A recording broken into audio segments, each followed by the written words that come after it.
Palakpakan po natin si Jesus.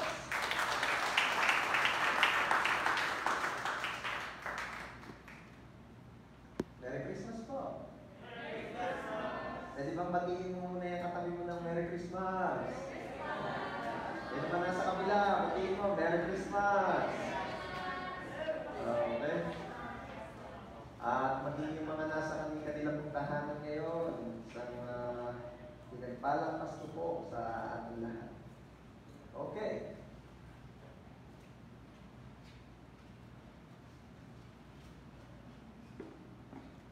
Kumusta ka ang inyong Christmas Eve? Ang Christmas Eve, di ba, correct me if I'm wrong, ay December 24 ng gabi. Tama ba? Tama ba? Amen. Kumusta ang inyong Christmas Eve? Sinong naghanda na kagabi? Sino naghanda kagabi? Sino hindi naghanda kagabi? Sino yung ngayon palang maghahanda? Sino yung kahit anong tanong mo walang isasagot? Walang plano maganda. Okay. Alam mo ba't ko tinatanong ito? Hindi naman pakialam meron si Pastor, konti lang. At hindi rin naman ako para magpunta sa inyo, kaya ako nagtatanong kung meron pang handa, kung may tira pa ba, hindi ko yun. Hindi rin ako maganda upo sa bahay. Kaya ko po ito naiitanong kasi ito po ang napapansin ko. Marami po, they are celebrating New Year, but Christmas Day or Christmas Eve is just another ordinary night or day for them. Ay, grabe. Pag nagpahanda ng pangbagong taon, talaga namang patay manok, patay baboy, patay baka, patay dating. Talagang yung grande, magampo. Ang lahat. Akong puto kain, pati tilapia. Alam niyo, grabe kung maghanda pag New Year. Pero, pag Christmas, Christmas is just an ordinary night or day. Kalungkot. Ako'y nalungkot doon. Bakit? Kasi yun ang pinaka-dapat sineselebrate. Yun ang dapat pinaka-sineselebrate. Christmas. Pastor, ibig sabihin hindi ka naghahanda ng New Year. Naghahanda ba eh? Bakit hindi? Nagpapaputok mo kayo, Pastor? Hindi. Yung ibibili ko ng paputok ay ibibili ko ng pagkain. At titiyan na lamang ang huwag naman paputok kayo. Hindi busugay. Pero hindi ako magpapaputok. Dati, kung ibibili ako ng pikulong, tapos ang buhay merong kahaba-habang kawayan na may kantila sa dulo, pikulo lang yun. Okay. Pero hindi na pag-uusapan natin. Given na mas, hindi ko mo nilalahat, pero mas celebrated pa ata ng mundo ang New Year kaysa Christmas. Tapos, nagkaganito pa. Ano ibig sabihin nagkaganito? Year 2020 is the year of level up. Kaya pati coronavirus nag-level up. Naging novel coronavirus o the COVID-19. Ano? Hindi na nga ganun ka-celebrated ang Christmas. Tapos, nagkaganito pa. Kaya nga marami nagsasabi that the year 2020 is the year na hindi nila makakalimutan. At marami nagsabi, paano pag maghahanda? Ay, ganito na nga ang sitwasyon ng buhay. Maghahanda pa ganun.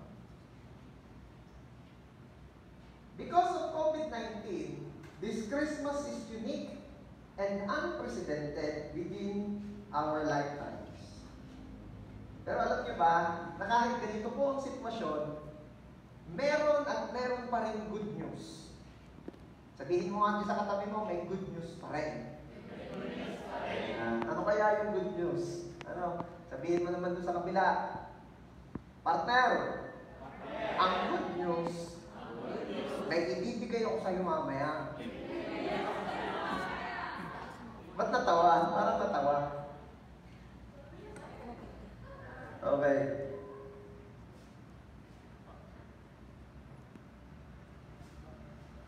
Sabi nila, ano pa daw ba ang good news ngayong Christmas? puro COVID-19 na nga ang nangyari. Still may good news.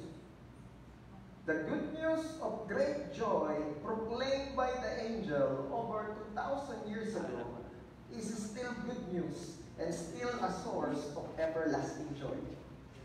Yun pong i-declare ng angel na good news. Doon sa mga kauna-unahang taong involved or nakaalam about the first ever Christmas, yung good news na yon na over 2,000 years ago na nakakalipas, nung unang binanggit sa tao, ay still good news pa rin ngayon. At ano yun? Sabi po sa Luke chapter 2, verses 10, 11, and 12. Luke chapter 2, verses 10, 11, and 12.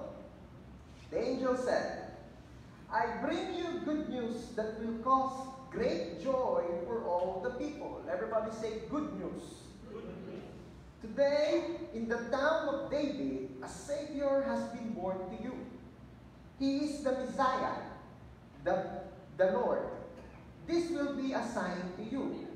You will find a baby wrapped in clothes and lying in a manger. Ayan. So ito pong good news na ito ay binalita ng angel more than 2,000 years ago. Pero ngayon, nananatili at magpapatuloy po siyang good news. Bakit? Kasi a Savior has been born for us. Diba? Isang magliligtas ang ipinanganak para sa atin. Sabihin mo nga sa katabi mo ulit, o kahit yung gawin na sa inyong bahay, sabihin mo, good news yun. Di ba yung kapag halimbawa sinabi ng teacher, may go quiz! Ano yan? Good news, bad news? Bad news daw, bad news. May go quiz today! Ma'am, hindi yun in-announce. Surprise! Grabe naman. Ay, bad news yun, bad news. Pero lahat ng yung unang 10 nag-submit ng assignment kagabi sa email ko, exempted. Ano yun? Good news. Bakit? Ikaw ay naligtas sa exam, sa quiz. O, diba? O, diba? Sabi mo, December 25, walang LTO, December 25. Sige, mag-seatbelt ka. Seatbelt pa ako manghulay, December 25. Sabay biglang may pumapara sa iyo, pinatatabi ka. Wow! Merry Christmas! At nung binaba mo ng bintana mo, Sir, Merry Christmas po! Merry Christmas. Lisensya. Bakit pa on violation? Wala kang seatbelt. Ayaw! Oo, hindi nakakabit, ilusok mo ka, gusto mong dagdagan pa ang iyong... Ano tawag daw? Bad news. Sir, Merry Christmas po. O, Merry Christmas. Lisensya. Baka naman po, pwede papasko na. Lisensya na. Pasko nga ngayon, kaya nga kailangan ko ng lisensya. Baka po kailangan niyo, sir, ng pambili ng regalo ng business. Ako'y magmuna ng pera ng gaya. Pasaan ka nga? Mag-church po. Mag-church ka? Opo. Ako kasi born again din. Sabi ng LB. Kung born again din. Ilang ako makapag-church at dahil lang ako yung inassign na yung manghuli kung ba't naman Christmas Day ako yung inassign. At dahil meron ka na wala ako ay naiingit sa iyo. So, sige na, sulong na yan. Hindi na kita huhulitin. Pero tatandaan mo ha, holiday man o hindi, may manghuli man o wala, mag-seatbelt ka yan eh. Okay? Kung may natututunan ka dito, tanggapin mo. Natin para-para ng pagdadrive. Basta sira mo ang seatbelt, di pa ayos mo. Asya, hindi ko na po ibigay lisensya ko? Hindi na. Merry Christmas. Ano tawag mo? Good news. Bakit? Naligtas. Naligtas. Alam nyo, Kaya hanggang ngayon, more than 2,000 years ago na ginalita na may magliligtas and still good news ito. Bakit? Kasi ikaw at ako at ang napakaraming tao ay tumanggap ng kaligtasan dahil dito. That is ang good news. Kaya, ang aking pong i-share sa inyo ay pinamagatan ko po that good news. Ay mag-pray. Lord, salamat po kasi kayo po'y Diyos na mabuti. Salamat, Lord, kasi kayo po ay mabuting Diyos at ang balitang dala-dala niyo po lagi sa amin ay mabuti. Salamat, Lord. Lord, we pray na amidst of our situation, patuloy niyo pong ipakita ang kagandahan sa bawat bagay na pinahintulutan mo sa aming mga buhay. And as we celebrate Christmas, we're celebrating your goodness to us. We are remembering your goodness na nung panahon, pagkakataon na kami po'y hopeless na, nasa sitwasyon kami hopeless, you made a way for us. Salamat po. Dinededicate po namin sa inyo ang service na ito. Thank you so much, Lord. This we pray in Jesus' name. Amen. Napesa palakpak para kay Jesus.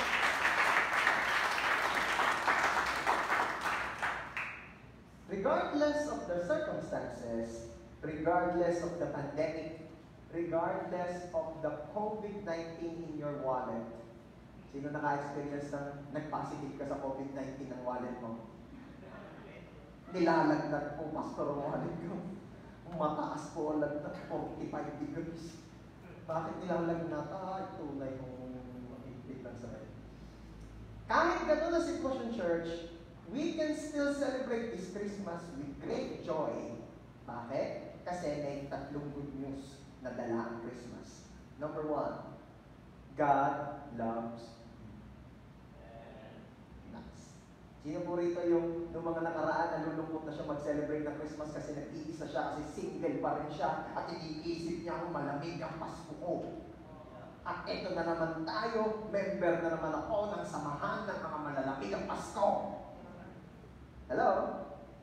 Huwag kang mag-alala. God loves you. Gaano po ako kamahal ng Diyos? John chapter 3 verse 16. For God so loved the world that He gave His only begotten Son, that whosoever believe in Him should not perish but have everlasting life. Marami pong nag-uusap kung ano yung perfect Bible verse for Christmas. Marami nagsasabi na yung sa Isaiah na for to us a child was born. Diba? Marami rin naman nagsasabi na yung doon sa pagkakataon na ipinanganak na si Jesus, na dumalaw daw yung mga wise men, etc. Hindi daw yung perfect verse for Christmas. But for me, I can say na ang pinakamaganda at eksaktong verse for Christmas is John 3:16. For God so loved the world that He gave His begotten Son. Yan ang eksakto pang-Christmas na verse for me. Bakit? Kasi dito pa lang po sa verse na ito, pinakikita na kung bakit nangyari ang Christmas. Sa tingin mo, bakit nangyari ang Christmas? Because God loves us. Ano? Kaya alam nyo, nito po pinag-aaralan ko, isang kanta nag-play sa akin. He loves us, oh how. Grabe yun. Alam niyo yung kantang yun? Yun lang yung oras nun eh. Ulit-ulit lang. Hindi na makuntay nung kumakanta. Gigil na gigil eh. Ano sinasabi? Mahal tayo ng Diyos! Mahal tayo ng Diyos! Bakit? Kasi ito talaga ang reason for Christmas. Sabihin mo nga sa katabi mo, kaya may Christmas. Kasi mahal tayo ng Diyos.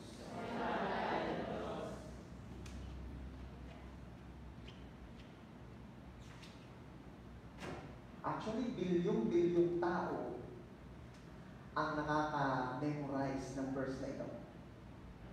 kahit hindi Kristiyano, alam ang John 3:16. Kaya kung ikaw, matagal na nag-church, or life group ka pa ni pastor, umayos ka pag hindi mo alam ang John 3:16.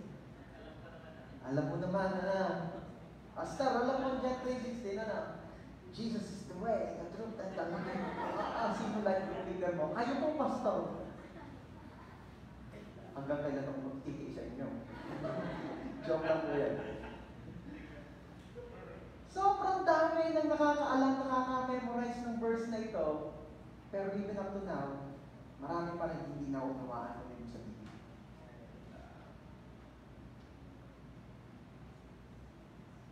John 3:16 reminds us that God's Christmas gift to us involved His greatest passion. Alam mo ba nung nagregalo ang Diyos sa'yo, hindi lang niya niregaluhan ng kaligtasan. Hindi ka lang niya niregaluhan ng kanya nag-iisang anak. Hindi ka lang niya niregaluhan ng maabsuelto sa dapat sana'y parusa sa kasalanan na gawa natin. Alam mo kung ano pa yung kasama sa package ng gift ni God? Mayroon akong sasabihin sa inyo, di ba? Sino po rito yung naka-experience ng exchange gift? Tapos di ba lagi yung sasabihin presyo? Bawa, dati, 100, tapos 200, tapos ngayon naman, ano ba bumibili na ng mga gano'n? Hindi 500. Tapos minsan, naka-attend po ako ng Christmas party na may exchange gift, 500. Hirap na hirap po ako sa isip ko. Ano talaga rin yung matutuwa yung tao nung pag bumili ka ng worth 500? Parang alam niyo yun, iba na nag-iiba na kasi yung presyo. Okay? Yung iba naman ginagawa, 1,000. Parang medyo may kasalasan na yan.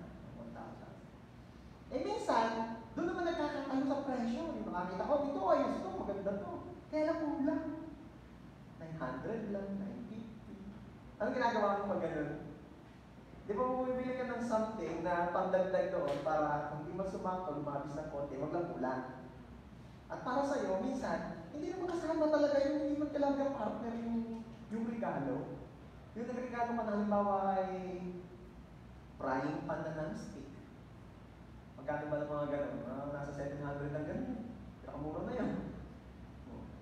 Tapos, ang regaluhan nyo 800. Halimbawa ay 735.75.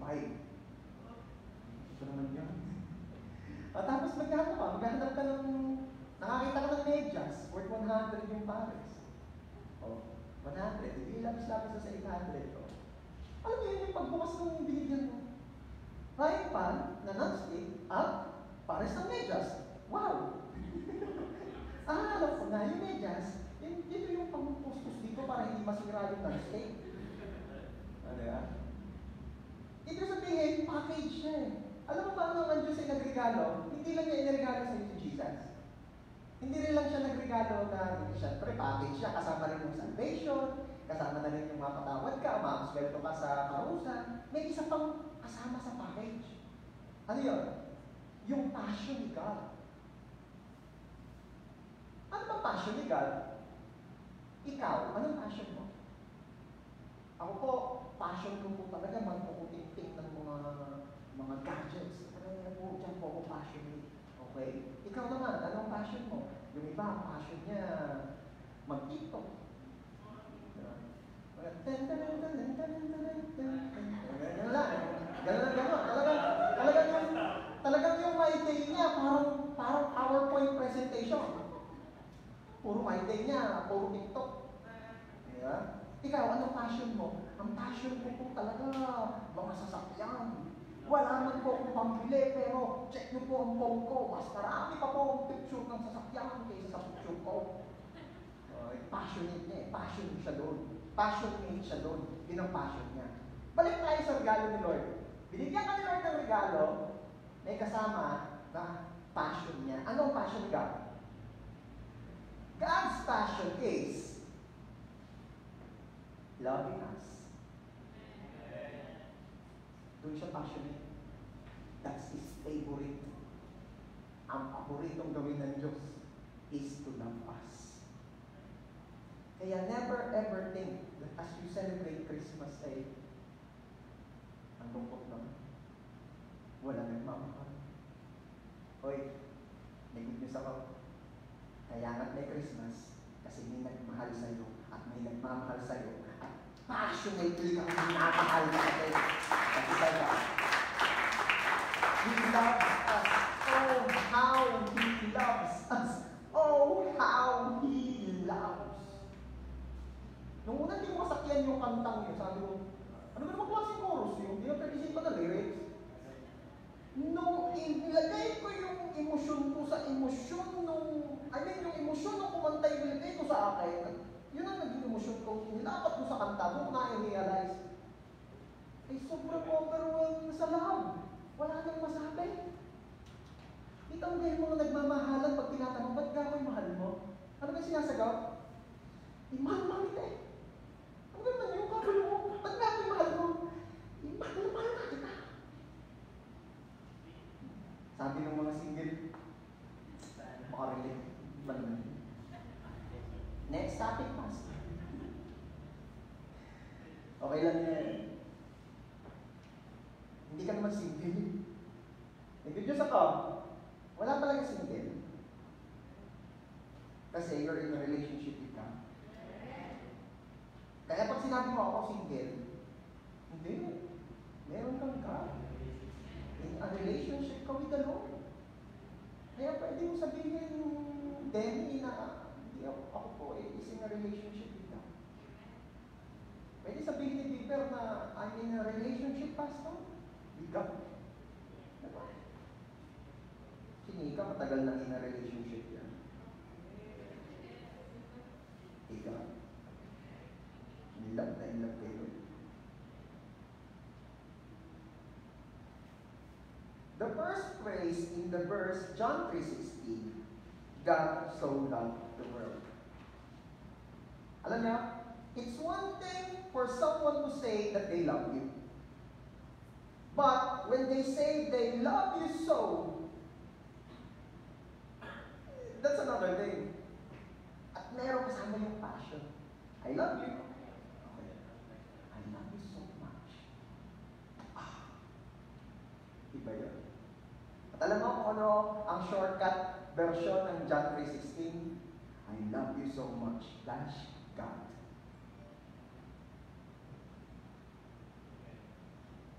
Alam mo, lagi kang mahal ni Lord. At lagi tayong minamahal ni Lord at buong pa, mahal ka na rin. Alam niyo? Matindi yun. Ephesians chapter 1 verse 4. Ganda na ito. Basahin mo. Long before God, si God yung He. Long before God laid down earth's foundations, He had us in mind. Nakakakilig yung verse na ito. He had settled on us as the purpose of His love to be made whole and holy by His love. Grabe naman. Makakakilig si God. Ano pa yung sa Tagalog, Pastor? Yung iba kaya alam ko hindi kinikilig, English eh. Tatagalunin ka. Noon pa man, bago pa daw itatag ng Diyos ang pundasyon ng mundo, higpit. Anong unang nilalagay pag nagkakawa ng building? Pundasyon. Sabi rin bago pa raw tayo ni Lord ang pundasyon ng mundo, ano nang sabi? Tayo ba'y nasa isip na niya? Ito yung mga in love. Lagi nasa isip. Di na magkatulog. Di na makakain. Naghihawat sa pisngi, gawa ng face mask. Diba? Sinaka-relate. Meron talagang gano'n, yung hindi sila sa face mask. Yan yun, mawawala naman na yung COVID na yan. Lagi pinagpe-pray ni Queen. Sabi ni Queen, Papa, I want to go with you. Oh, sorry, you're not allowed because there is a virus out there. Sabi naman ni Queen, I pray to God. What will you pray? Remove the virus. And then, put it in the water. No, don't put it in the water. Just let it gone, be gone. Yeah. I pray to God. Or what will you pray? That God will vaccine ka virus. Babakunahan ka mga virus. Kaya huwag kayong mag-alala. Ang biyaya po ng Lord, ako binigyan niya ng anak na prayer warrior. Kamata mo. Papa, I want to go with you. You're not allowed. There's virus out there. In Jesus' name. Yun. Out! Out, virus! I'm vaccine you! Binabakunahan ang virus. Ang pangayon.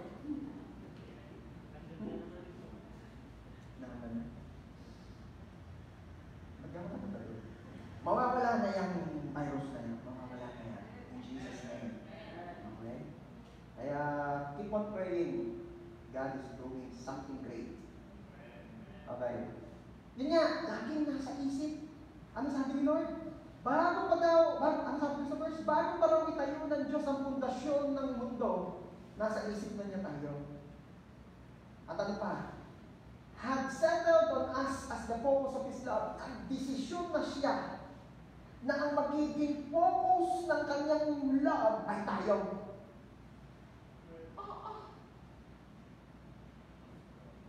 Sino ho ang nakakaalam kung anong tawag doon sa yung nilalagay sa mata ng kabayo para hindi ko saan tumitingin? Yung ginagamit sa Alesa, may nilalagay doon eh. Ang makakatulong sa akin, bibigyan ko 500.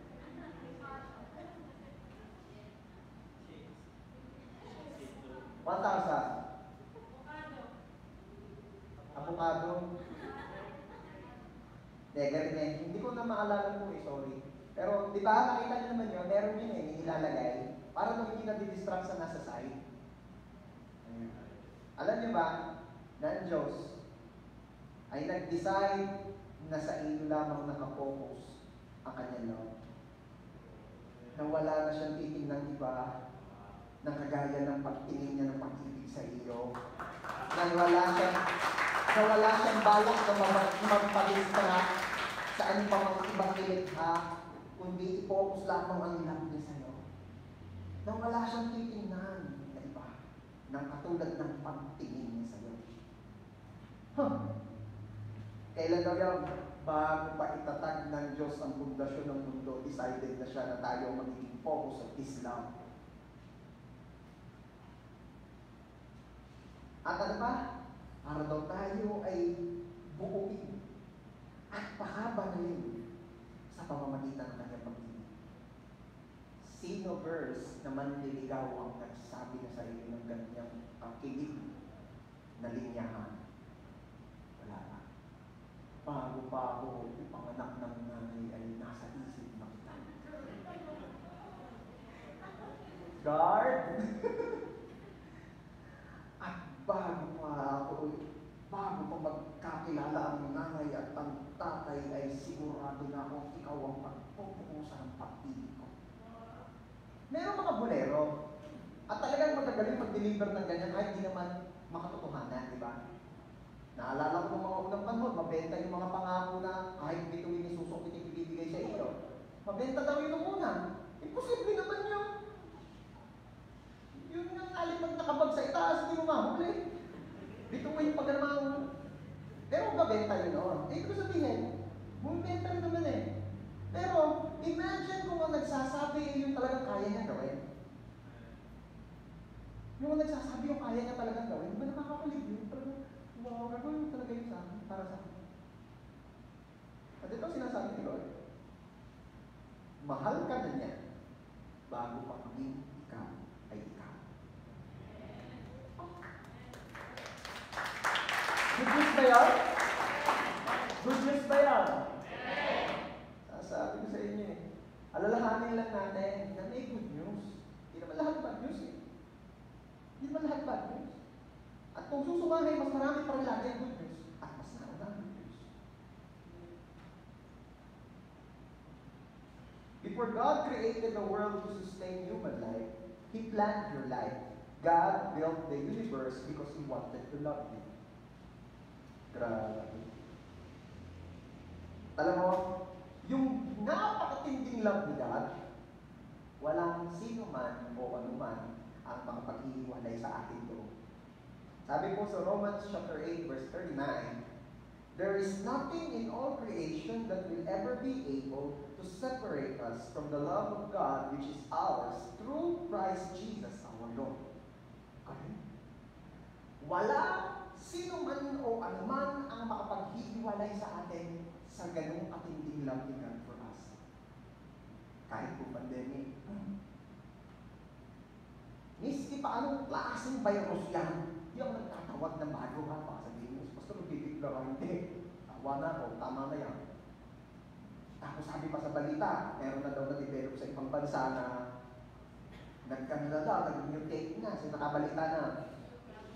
Nag-mutate na daw na bagong strain na mas matindi daw. Ang sabi ko naman, hindi pa rin yan matindi. Bakit? Hindi kasi niyan kaya ihiwalay tayo sa pag-ibig ng Diyos. Kung may matindi, yung makakapaghiwalay sa atin ng pag-ibig ng Diyos, wala na na. Kahit pa yung COVID-20, COVID-21, COVID-22, wala siya sa buhay niya. Kahit pa anong pangalan niya, kahit pa anong virus niya, kahit pa anong quote and quote, sabi nila, hindi niya. Kung hindi rin lamang ito makakapaghiwalay sa atin sa pag-ibig ng Diyos, nothing to fear. Nothing to fear. And love casts away fears.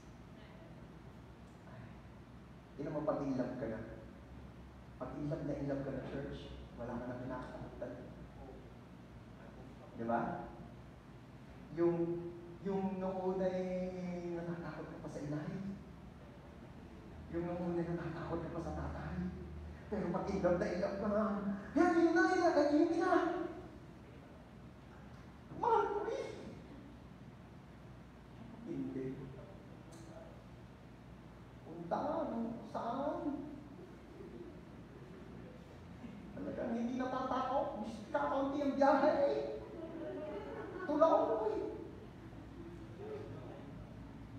I will do anything for love. Ay, mga nagmamahal nga naman. But then again, yan ay romantic love eh.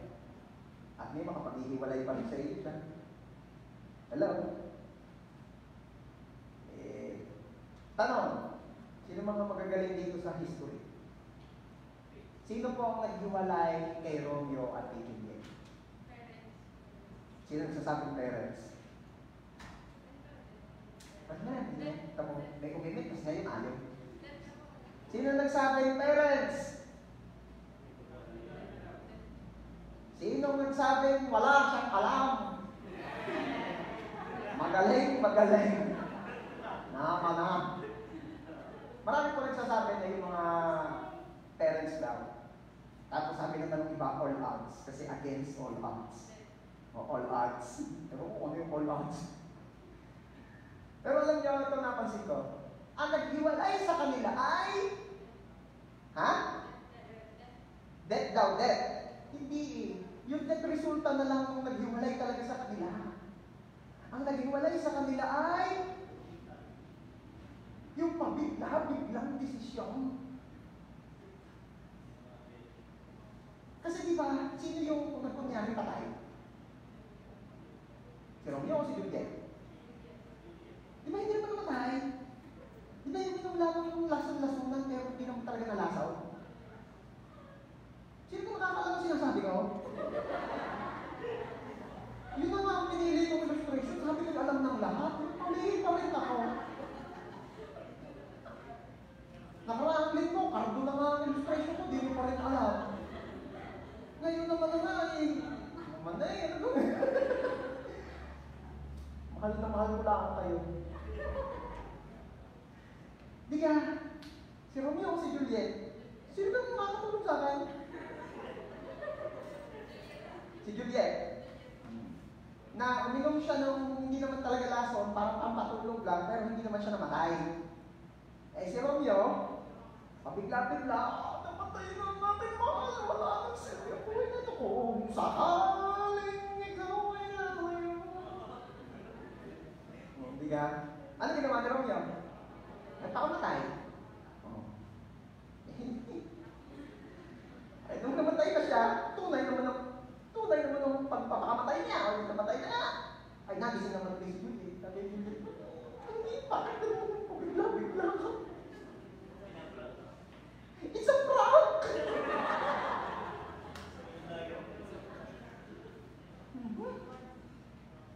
So alam niyo na kung ano nag-iwalay kay Romeo kay Juliet. Kaya huwag kayong pabigla-bigla. Kasi yung mga pabigla-bigla yan, baka lalo lang kayo maghiwalay yan. Pinag-iisipan niya, pinag-pray, pinag-aaralan. Hindi yung oo ng oo. At sa mga lalaki, hindi tanong ng tanong. Ang babae, kaya lang oo pag tinanong. Kaya tayo talaga may kasalanan. Absweldo na kayo, girls. Kaya lang yung oo yan eh, pag tinanong. Meron na kayong na-encounter na, uy, oo.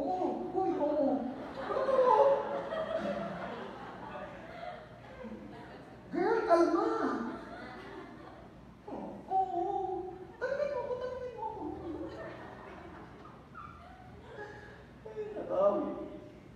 Bakit ako napunta doon? Yung romantic lang, ganyan love, meron pa makakapaghiwalay dyan. Pero good news ay ito, yung love ni God, walang makapaghiwalay sa atin dyan. So that's the first good news na dala ng Christmas, God loves us. Number 2, God is with you. God is with you. Mahabang panahon, ang Diyos po ay nangungusap sa pamamagitan ng kanyang mga propeta. Sinasabi ng Diyos, kasama mo ako, huwag kang matakot. Tama ni Joshua, huwag kang matakot. I will never leave you nor forsake you. Ito ba kasama niyo ako. Inobvious ng Diyos nung panahon ng mga Israelita, naglalakbay sila sa ilang. Ang presensya ng Diyos ay apoy sa gabi, para magbigay ng liwanag sa disyerto, init kasi malamig doon, at proteksyon sa mga mamamangis na hayop sa paligid. At makapal na ulam pag umaga upang di naman sila ma-expose sa sobrang init. God manifested His presence sa pamamagitan ng mga ganon. Pero, still, di pa rin na-appreciate ng mga tao.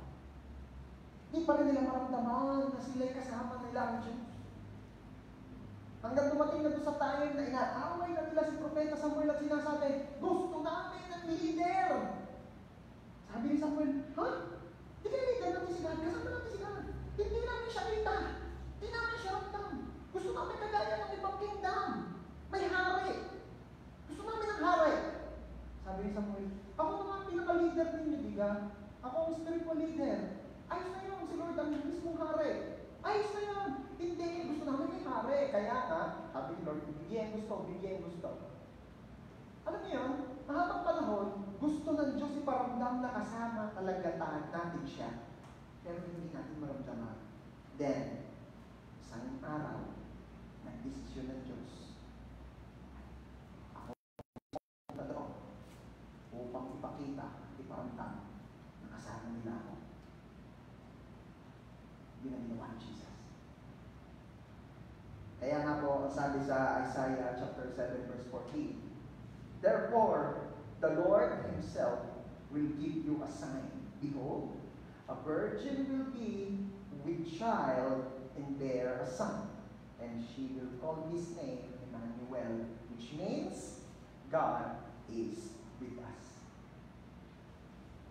Nung ibinigay ng Ama si Jesus, nung ipinadala sa mundo, yun ay deklarasyon na ng pagsasabi, ito na! Ito yung nire-request nyo. Gusto nyo makasama ang Diyos? Ito na! Nagkakawang tao na. Walang makahawakan nyo na, makakausap nyo na, makakasama nyo na. Yan na! Pinagsisigawan na, kasama nyo ang Diyos. Emmanuel, God is with us. Pwede ba sabihin nyo sa katabi mo, God is with us? At ikinote pa ulit ito ng author ng Matthew. Sa Matthew chapter 1, verse 22 to 23, it says, now all this took place to fulfill what was spoken by the Lord through the prophet. Behold, the virgin shall be with child and shall bear a son, and they called his name Emmanuel, which translated means God with us.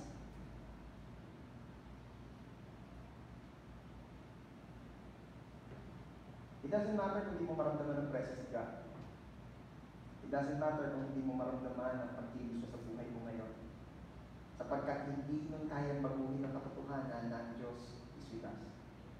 He is with us. Pastor, if God is with us, bakit nakaka-experience tayo ng pandemic? Mapapansin mo, hindi lang naman kasi karamdaman ang naging dulot ng pandemic.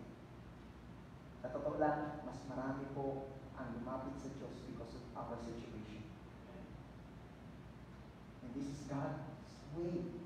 Maybe. Bakit maybe, Pastor? I don't know. Si Lord lang naman talaga nakakaalam ng kanyang mga panukala.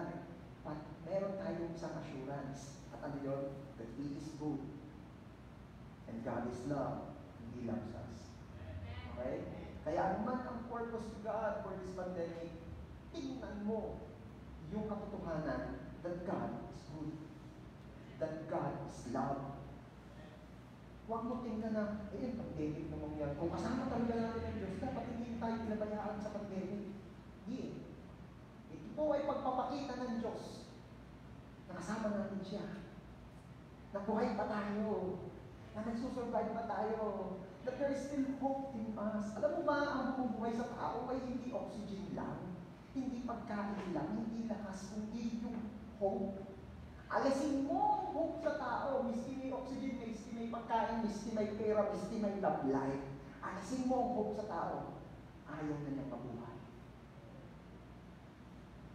At bakit meron pa rin tayong hope? Because God is with us.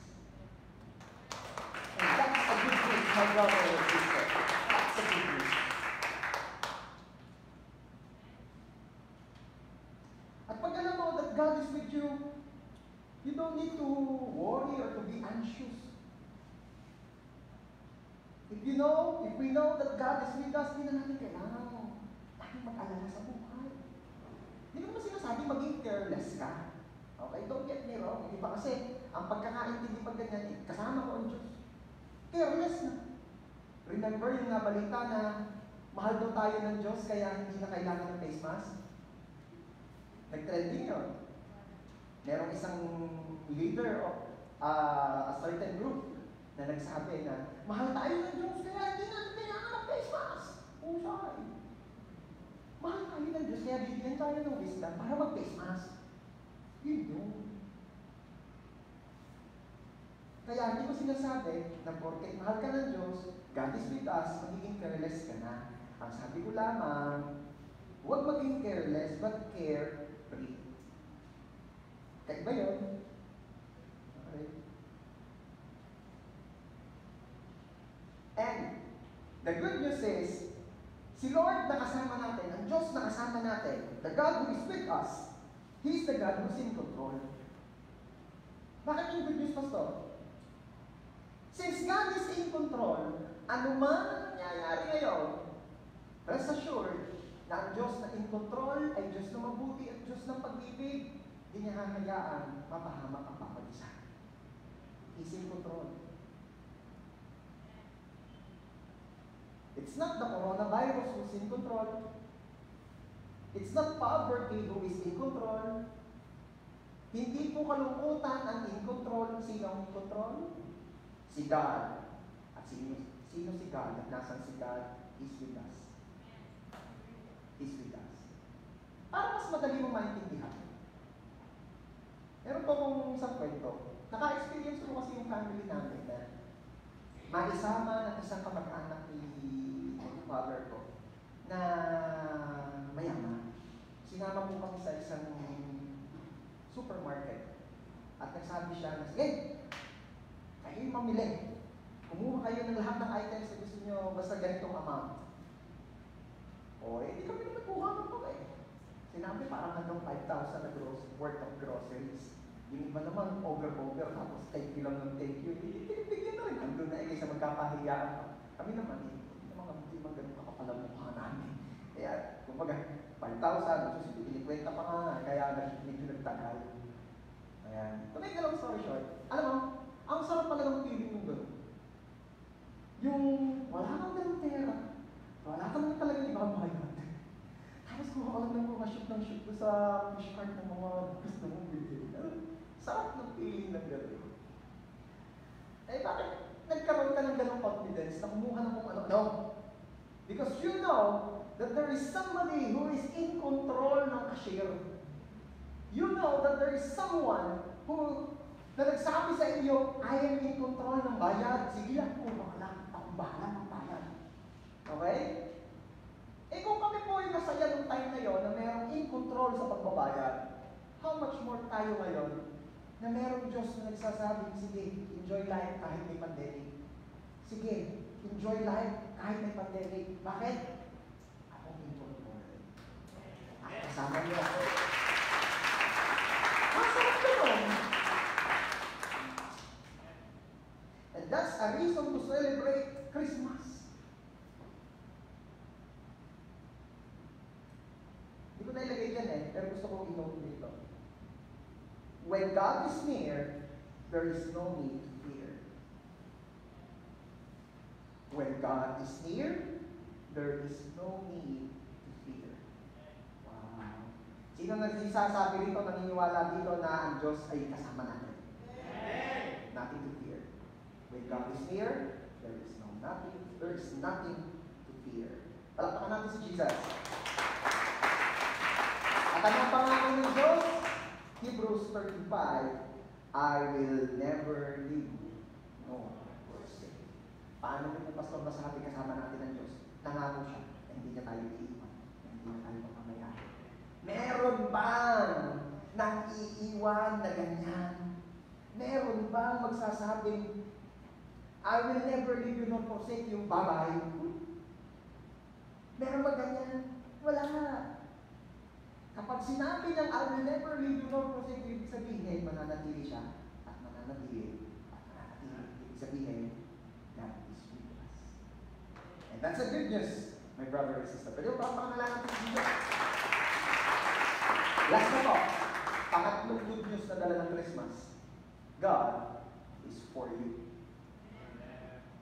God loves us, God is with us, God is for us. God is for you.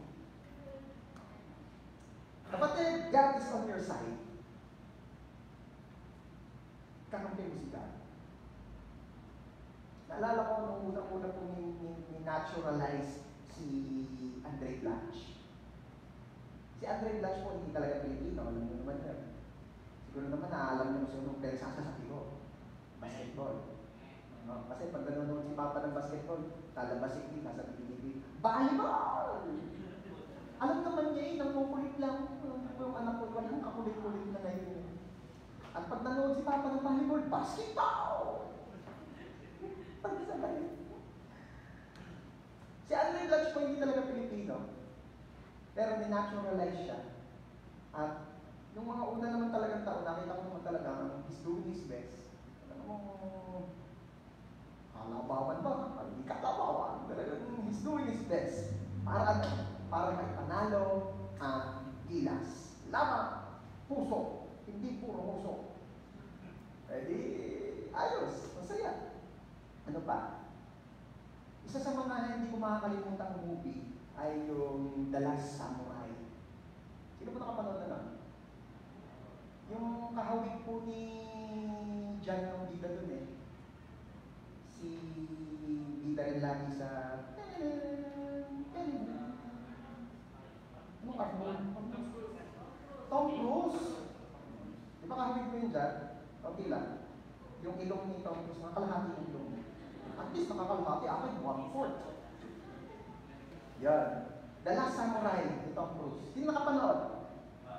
Isa. Salamat! Sino pa? Dalawa!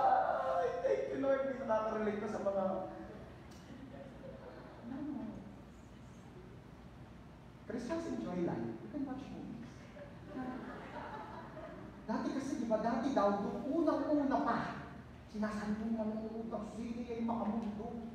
Nasa sine naman yan pinapanood kapag ka manonood ng movie makamundo. Pag yung mga ganun mag-historical, alam mo yun, manood kayo movies na. Okay. Maganda rin kasi yung inaako mo makakaaral, gagamit mo. Anyway, doon po sa The Last Samurai, ang kwento po nito, siya po yung pinadala ng bansang kinakatawan niya ay decisions taken in America para mapatahimikin ang mga Japanese para magpa-under sa kanilang government. The problem is, merong grupo ng mga rebelde out of control ng mga American soldiers, and they are the samurais. The literal samurai. Hindi nila kaya, talunin. Takot. So si Tom Cruise, pinadala doon kasi siya ay war veteran. At pinadala siya doon ng purpose ay para turuan ang mga Amerikano makapaglaban. Kasi ang labanan ay hindi physical ang labanan ay psychological. Kasi sa Japan, kultura, pag samurai, talagang they are like gods in small energy. Talagang they are gods of war. Kaya alam niyo, ang mga sundalo, na sila, psychological, talo na sila, parang yadat ka ng mga samurai, ako ito mga samurai, sana ito pumatay, brutal ulit ako. Hindi pa naglalaban na, naririnig pa lang nila yung yabat ng mga kabayo ng samurai, tumatakbo na sila paatras. Takot. Kasi ang mga sundalo, hapon din. Alam niyo yung kultura na talagang kilala nila yung mga samurai, kaya talagang takot na takot sila. Nandun ngayon, si Tom Cruise para patapangin sila palakasin na loob. Para dito na, training, kaya mga samurai, tao rin ako yan. Ganyan. To make the long story short, nagkalaban-laban sila, tumakbo na naman yung mga sundalo. Naiwan si Tom Cruise, nakuha siya. Nakausap ngayon siya ng leader, di siya pinatangay, etc. Kausap nila hanggang naintindihan ni Tom Cruise kung ano yung cause na ipinaglalaban ng mga samurais. Make a long story short, pinadala doon para makipaglaban sa samurai. Ang nangyari, lumaban sa mga Amerikano para sa samurais. Ganda ng movie nyo. Panoorin nyo. And please lang, huwag kayong magda-download ng illegal. Sa Mayo. Basta pa naman kung mapanood. Basta gawin nyo ng paraan na mapanood nyo nang hindi kayo magda-download. Nakakaw kasi yan. Okay? Ano lesson? Huwag magninirata. Hindi ko. Ito ang lesson. Hindi sila si Andre Blanche at saka yung sa movie kinikwento ko sa inyo, hindi sila nagkaroon sa bansang yon, hindi sila talagang tubo doon para maging ganun ka-passionate na ipaglaban yung cause ng kanilang pinuntahang grupo or whatsoever. Hindi sila nagkaroon, hindi sila ganun, pero they are on their side. Kakampi sila and they're doing their best kasi kakampi sila. Sabihin ako sa yung good news. Si God, hindi siya tao. Hindi naman din siya pwedeng magpa-naturalize. Ano? Pero si Jesus, talaga siya 100% God, 100% man. Okay? Pero iba pa rin yung naturalize. Okay? Ano punto? Kakampi mo si God. Kakampi mo si God. Huwag mong iisipin.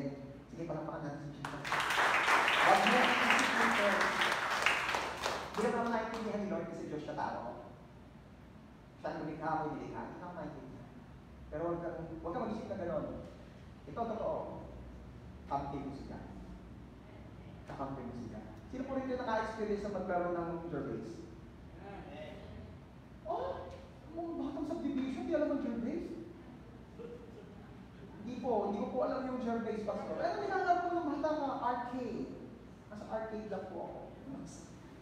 Di ba tuwa ka kapag ka sa Gervais, kakampi mo yung mabilis dumagi? Yung talaga namang sobrang dami lang sa nakabantay. Haba nyo, taya lahat kayo, mga pakain kayo Ano yung pakain? Yung madaling matayaan. Nakabantay sila lahat, ang dami, nakabantay. Tapos yung kakampi mo, yun na lang siya na lang, yung nag-iisa. Sige, dalitin mo, may habaan yung haba ko, ano yung tatakbo Di ba? Di ba ganun yan? Yeah!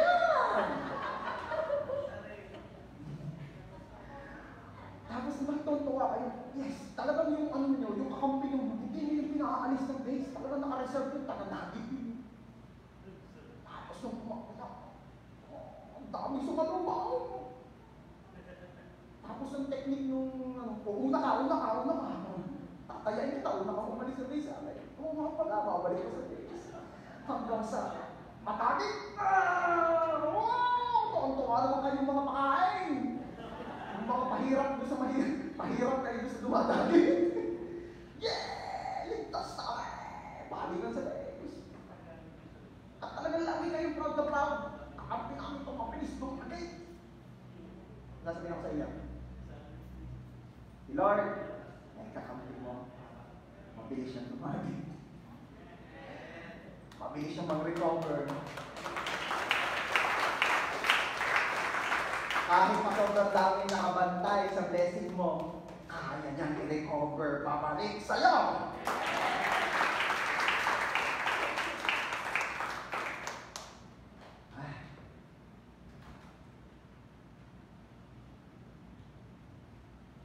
Yung may magsabi sa'yo ng I love you, matindi na yun. Pero yung may magsabi sa iyo, I'm with you, kapatalit na yun.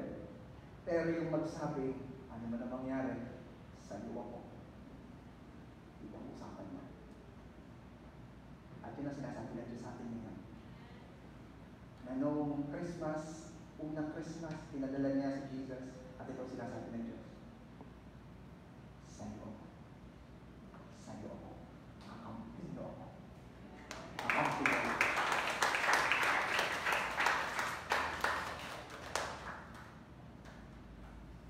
Mahaba pa natin.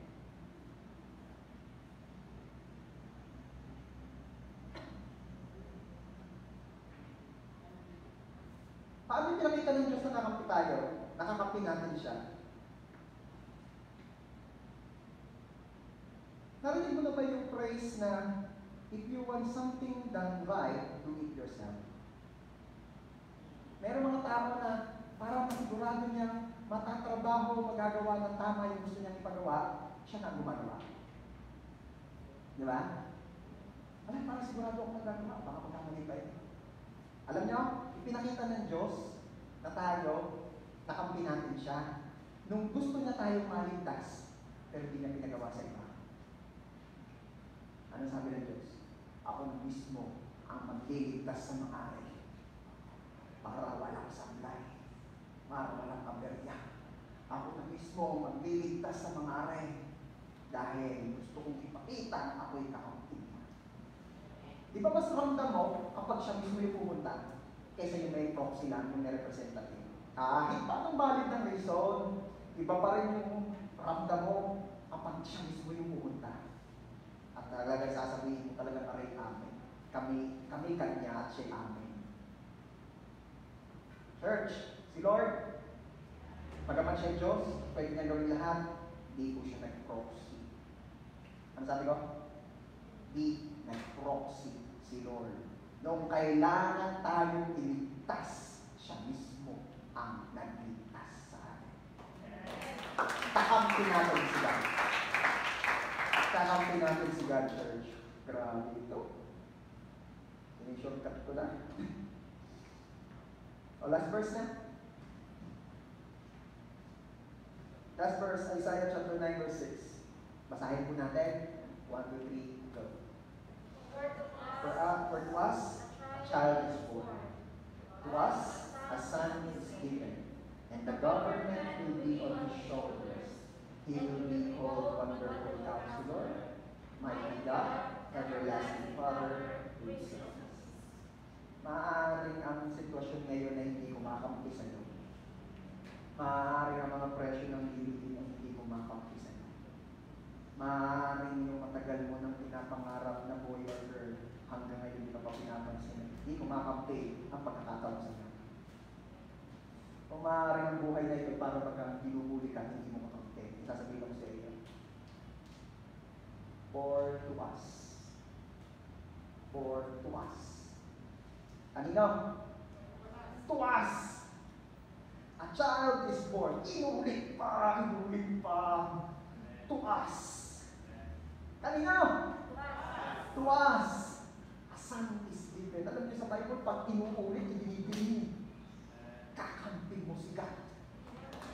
God is for us.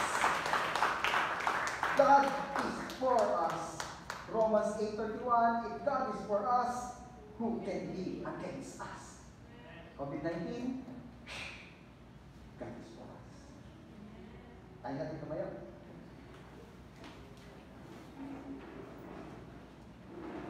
Sino po rito ang natuwa nung nalaman niya mga good news na dala ng pasto? Sige, palakpakan natin si Lord. Thank you, Lord. Thank you, Lord. Pwede ba ngayon, kanya-kanya tayo nalapit, kanya-kanya tayo ng pagpapasalamat sa Diyos. Maaaring hindi mo pa ito nagagawa noon, pero at ito yung first time mo sakali. Pero at least, maganda yun. First time magagawa mo. Ano yun? Can you close your eyes? Habang nakapikit ka, kausapin mo si God. Basta maririnig lang ni Lord, yes, God is with us. Pakinggan ako, Lord, yes, God loves you and He is for you. Ano sasabihin? Pasalamatan mo si Lord dahil mahal na mahal ka niya. Na kahit alam mo hindi ka naman kaibig-ibig, minahal ka niya at minamahal ka niya patuloy. Ano pa? Salamatan natin si Lord kasi sobrang dami na ng naranasan natin tayo'y naiwan pero hindi niya tayo iniiwan. Sige nga, pasalamatan mo si Lord ngayon. And again, pasalamatan mo si God. Kasi ang dami-dami ng kumukontra, hindi nakikisama sa mga gusto mong mangyari sa buhay. Pero, siya, ang Diyos, nananatiling kampi sa iyo. At sinabi pa niya, I am for you. I am for you. I am for you. Pwede mo pasalamatan mo si Lord.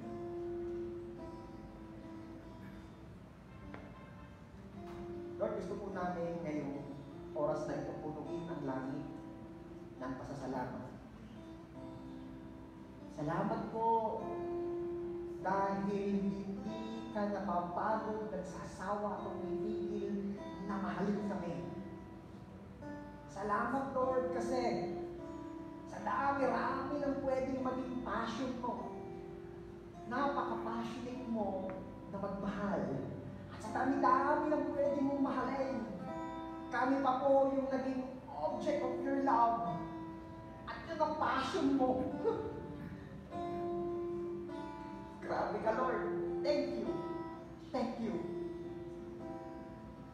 Lord, salamat po kasi hindi niyo po kami iniiwan. May mga umiwan na po sa amin. Loved ones, negosyo, trabaho, companies, opportunities, marami na umiwan sa amin. Pero salamat, Lord, kasi mula noon hanggang ngayon nananatili ka nandyan, hindi mo kami iniiwan. You're always with us. Emmanuel. And Lord, thank you. Kasi po, kung tila ba ang aming sitwasyon ngayon hindi namin kakampi, tila ba yung COVID-19 hindi namin kakampi, yung economy nangyayari sa economy parang hindi namin kakampi. Pero salamat, Lord, kasi amidst ng aming sitwasyon, meron kaming kakamping pinakamatibay na nagsasabing, you are for us, and that is you, Lord. Thank you so much, God. Thank you, Lord. Lord, we are celebrating Christmas. We're celebrating your goodness. We're celebrating your love. We're celebrating your presence in our lives. We are celebrating your faithfulness. Salamat naman. Salamat naman. Salamat po, Panginoon. Pwede ba, buka mo ngayon ng mga labi mo, sabihin mo sa Kanya, salamat, Lord. Thank you, Lord. Thank you, Jesus. Thank you, God. Come on. Come on. Express your gratitude to the Lord. Hindi mo ito magagawa mo, gawin mo ngayon. Pasalamatan mo si God. Come on. Alam ko, marami na gusto magpasalamat. Pero this time, gawin mo. Thank you, God.